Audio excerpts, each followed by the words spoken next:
പിന്നാലെ സംഘടനയിൽ കൂടുതൽ നടപടികൾക്ക് ഒരുങ്ങുകയാണ് ഫെഫ്ക. ആരോപണം നേരിടുന്നവർ ആരെങ്കിലും അറസ്റ്റ് ചെയ്യപ്പെട്ടാൽ സസ്പെൻഡ് ചെയ്യുമെന്നാണ് ജനറൽ സെക്രട്ടറി ബി ഉണ്ണികൃഷ്ണൻ പറഞ്ഞത്. പോലീസിൽ അറിയിക്കേണ്ട വിഷയങ്ങൾ പോലീസിൽ അറിയിക്കും. അത്തരം കാര്യങ്ങളിൽ ഒത്തുതീർപ്പെന്ന സമീപനം ഇല്ല എന്നും ബി ഉണ്ണികൃഷ്ണൻ വ്യക്തമാക്കി. ചൂണ്ടിക്കാണിച്ചിട്ടുള്ള കാര്യങ്ങൾ ഗുരുതര സ്വഭാവമുള്ളതാണ്, അത് അഡ്രസ്സ് ചെയ്യപ്പെടണം. ആക്ടേഴ്സ് അസോസിയേഷനിലെ ചില ആക്ടേഴ്സ് അതിനെ വളരെ ശക്തിയുക്തം എതിർത്തുകൊണ്ടാണ് അന്നത് നടക്കാതെ പോയത്. അതിൻ്റെ പ്രസിഡന്റായ ശ്രീ മോഹൻലാലും അന്ന് ശ്രീ മമ്മൂട്ടിയും അവിടെ ഉണ്ടായിരുന്നു. അവർക്ക് ബേസിക്കലി ഇത് സംസാരിക്കുന്നതിന് വലിയ കുഴപ്പമില്ലായിരുന്നു.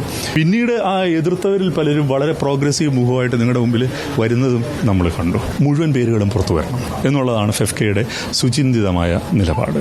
പോലീസ് അന്വേഷണത്തിന്റെ പുരോഗതിയിൽ പോലീസ് ഇദ്ദേഹത്തിന്റെ കുറ്റകൃത്യത്തെക്കുറിച്ചുള്ള ഒരു റിപ്പോർട്ട് സമർപ്പിക്കുകയോ കോടതി ഒരു പരാമർശം നടത്തിയോ ഒരു അറസ്റ്റോ ഉണ്ടായാൽ ആ നിമിഷം ആ അംഗം സസ്പെൻഡഡ് ആവും.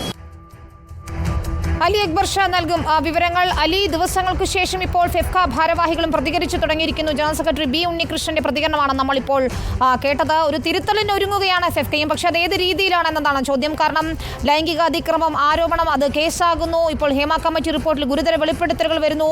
ഇതിലൊക്കെ എന്താണ് ഫെഫ്കയുടെ നിലപാട്? എന്ത് നടപടികളാണ് സ്വീകരിക്കാൻ പോകുന്നത് ഫെഫ്ക? വിനീത, വളരെ വൈകിയാണ് ഈ പറഞ്ഞതുപോലെ ഫെഫ്കയുടെ ഭാഗത്തു നിന്നും ഹേമ കമ്മിറ്റി റിപ്പോർട്ടുമായി ബന്ധപ്പെട്ട ഒരു പ്രതികരണം ഉണ്ടാകുന്നത്.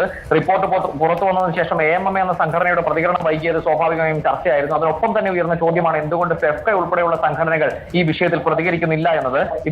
അതിനാണ് ഇപ്പോൾ ഒരു ഉത്തരം ബി ഉണ്ണികൃഷ്ണൻ നൽകിയിരിക്കുന്നത്. FEFKA general secretary B Unnikrishnan ഇന്ന് മാധ്യമങ്ങളോട് പറഞ്ഞത് ഹേമ കമ്മിറ്റി റിപ്പോർട്ടുമായി ബന്ധപ്പെട്ട ഇതിൽ വന്നിരിക്കുന്ന വെളിപ്പെടുത്തലുകളുമായി ബന്ധപ്പെട്ട സംഘടനയിൽ വലിയ നിലയിലുള്ള മാറ്റങ്ങൾ ഉണ്ടാകും, നടപടികൾക്ക് ഫെഫ്ക ഒരുങ്ങുകയാണ് എന്നാണ്. അതുപോലെ തന്നെ ആരോപണം നേരിടുന്ന ആരെങ്കിലും അറസ്റ്റ് ചെയ്യപ്പെടുകയോ അത്തരത്തിലുള്ള നിയമ നടപടികളിലേക്ക് പോലീസ് നീങ്ങുകയോ ചെയ്താൽ അവരെ കൃത്യമായി സംഘടനയിൽ നിന്നും സസ്പെൻഡ് ചെയ്യും. ഒരു തരത്തിലുള്ള മൃദു സമീപനവും അവരോട് ഉണ്ടാകില്ല, അല്ലെങ്കിൽ അവരെ സംരക്ഷിക്കുന്ന നിലയിലുള്ള ഒരു സമീപനവും ഫെഫ്കയുടെ ഭാഗത്തുനിന്നും ഉണ്ടാകില്ല.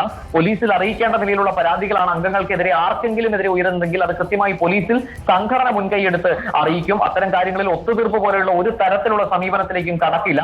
അതുപോലെ തന്നെ ഇന്ന് ഫെഫ്കയുടെ വനിതാ അംഗങ്ങളുടെ, ഫെഫ്കയിലെ മേക്കപ്പ് ആർട്ടിസ്റ്റുകൾ, അതുപോലെ തന്നെ ഹെയർ സ്റ്റൈലിസ്റ്റുകാർ, അതുപോലെ തന്നെ ഈ മറ്റ് വിവിധ മേഖലകളിൽ പങ്കെടുക്കുന്നവരുടെ വനിതകളുടെ ഒരു യോഗമാണ് ഇന്ന് പ്രധാനമായും കൊച്ചിയിൽ ചേർന്നത്. ഈ യോഗത്തിന് ശേഷമാണ് മാധ്യമങ്ങളോട് ബി ഉണ്ണികൃഷ്ണൻ പ്രതികരിക്കുകയും ചെയ്തത്. വനിതകളുടെ പ്രശ്നങ്ങൾക്ക് കൂടുതൽ പ്രാധാന്യം നൽകിക്കൊണ്ട് ആ നിലയിലുള്ള തീരുമാനങ്ങളിലേക്ക് ഫെഫ്ക കടക്കും. ഇതുമായി ബന്ധപ്പെട്ടുള്ള തീരുമാനം സെപ്റ്റംബർ 8-ാം തീയതി മാധ്യമങ്ങളോട് ഔദ്യോഗികമായി അറിയിക്കുമെന്നും ബി ഉണ്ണികൃഷ്ണൻ അറിയിച്ചിട്ടുണ്ട്. അതുപോലെ തന്നെ ഈ മമ്മൂട്ടിയും മോഹൻലാലും ഉൾപ്പെടെയുള്ള താരങ്ങൾ അനുകൂലിച്ചിട്ട് പോലും ഫെഫ്ക ആദ്യഘട്ടത്തിൽ ഒരു പ്രതികരണം നടത്താതിരുന്നതുമായി ബന്ധപ്പെട്ടും അദ്ദേഹം വിശദീകരണം നൽകിയിരുന്നു.